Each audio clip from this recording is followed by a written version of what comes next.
kunnuwanku jama'a, zan rawaito muku wani labari ne. An yi wani malamin makaranta ɗan Najeriya da aka tura shi ƙasar China domin koyarwa. Rana ta farko da ya shiga aji, sai ya fara da kiran sunaye, wato roll call a turance kenan. Sai ya fara da kiran sunan wani ɗalibi, sai ya ce, Shank!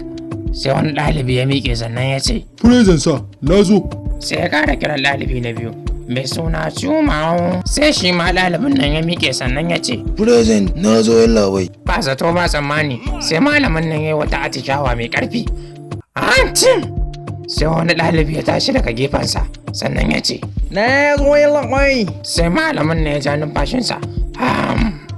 Da sai 'yan aji suka amsa da, Bai zo yallaɓai don wani yayi. sai malamin nan ya ruɗe ya ce, sha. Sai ɗalibai uku suka miƙe a tare suka ce, Wanne daga cikin mu yallaɓai? Aiko cikin fushi da ruɗewa. Sai malamin ya ce, what is wrong with you? Kawai sai wani ɗalibi ya miƙe tsaye, sannan ya ce, Yallaɓai, ba suna wrong ba, suna wrong. Aiko malamin nan me zai in ba dariya ba, sai jan shi kake kawai yana.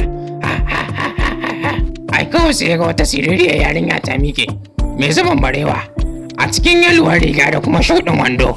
Sannan ta ce, Present sa na zo. to wai idan har kai ne wannan malami, wani mataki za ka ɗauka? Idan kun ji daɗin wannan labari, to ku rattaba mana ɗoɗa ne, sannan ku biyo mu a tashar mu ta YouTube mai suna Sinu Hausa Dub Studio Record. Kana ku rattaba mana shirin ku dangane da wannan labari. Mun gode.